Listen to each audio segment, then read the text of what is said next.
Let's go!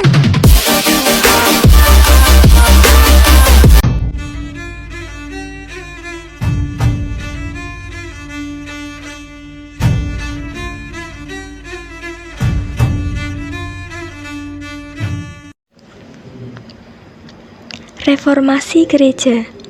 Sepanjang paruh kedua abad ke-15, gagasan Renaissance yang muncul di Italia menyebar ke negara-negara Eropa lainnya.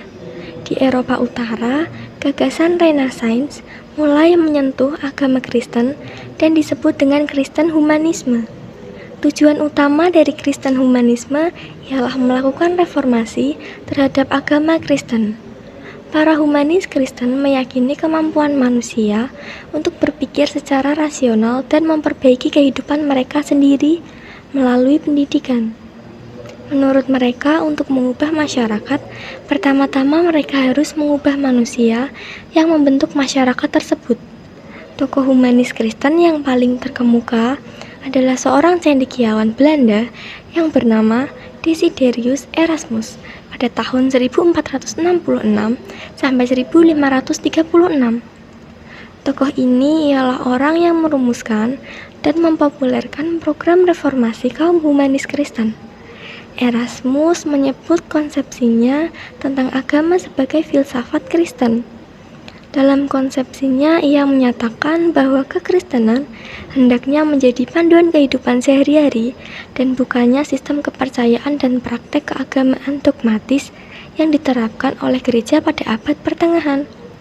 Dengan konsepsinya itu, Erasmus dianggap oleh para sejarawan sebagai seorang yang menyiapkan jalan menuju ke arah reformasi gereja. Masalah utama yang melanda gereja di akhir abad pertengahan dan berpuncak di abad ke-15 adalah korupsi. Antara tahun 1450 sampai 1520, beberapa orang paus yang menjadi pimpinan gereja gagal untuk memenuhi harapan umat Kristen yang telah menerima oleh gagasan-gagasan Renaissance. Para paus seharusnya merupakan pemimpin spiritual gereja Katolik, tetapi sebagai pemimpin tertinggi gereja, mereka terlalu banyak terlibat dalam urusan-urusan duniawi. Para petinggi gereja terlalu banyak mengurusi masalah uang dan menggunakan kedudukan mereka di gereja untuk mencapai kedudukan yang mereka inginkan dan mengakumulasi kekayaan. Lebih jauh lagi, banyak di antara para pendeta yang mengabaikan urusan keagamaan. Pada abad pertengahan, gereja Katolik menuntut kepatuhan total dari masyarakat, termasuk pajak dan indulgensi. Indulgensi adalah pengampunan hukuman dosa dengan membayar uang kepada gereja, yang berkembang dari tradisi hukuman fisik digantikan dengan uang. Namun, praktik ini disalahgunakan dan menyebabkan korupsi dalam gereja, membuat masyarakat marah. Martin Luther, seorang pendeta dan profesor di Universitas Wittenberg, merasa terganggu oleh penyelewengan indulgensi, terutama oleh pendeta Johann Tetzel. Luther menulis 95 tesis pada 1517 yang menentang indulgensi dan praktek gereja. Tesis ini menjadi titik awal reformasi gereja. Luther menekankan bahwa keselamatan didapat bukan melalui amal ibadah, melainkan melalui amal kepada Tuhan. Tesis-tesis Luther menyebar ke seluruh Eropa dan mendapatkan banyak dukungan, terutama dari pimpinan Jerman. Akhirnya, gerakan Luther berkembang menjadi reformasi Protestan, yang memisahkan agama Kristen menjadi Katolik dan Protestan. Meskipun Kaisar Charles V berusaha menerbitkan Perjanjian Augsburg pada 1555 mengakhiri konflik agama di Jerman, mengakui keberadaan Kristen Protestan, dan menghilangkan kesatuan agama Kristen yang pernah ada di Eropa. Tokoh-tokoh penting dalam reformasi gereja. Yang pertama, Martin Luther, pelopor reformasi gereja asal Jerman. Luther menolak praktik jual beli surat indulgensi atau pengampunan dosa, serta peran paus dalam negara. Ia memperjuangkan kebebasan individu untuk membaca Alkitab dan menerjemahkannya ke dalam bahasa Jerman. Luther juga memanfaatkan mesin cetak untuk menyebar ide-idenya, sehingga gerakan Protestan menyebar luas, terutama di Eropa Utara. Yang kedua, Ulrich Zwingli, pendeta asal Zurich, Swiss, yang memulai reformasi pada tahun 1523. Zwingli menentang tradisi gereja seperti puasa sebelum Paskah, korupsi dalam hierarki gereja, dan mendorong pernikahan klerikal. Ia juga melarang gambar di gereja dan musik dalam kebaktian.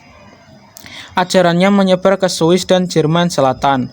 Yang ketiga, Johann Calvin, teolog asal Prancis yang memisahkan diri dari gereja Katolik dan melakukan reformasi di Jenewa, Swiss. Calvin menerbitkan buku Institutio yang menjadi dasar Calvinisme.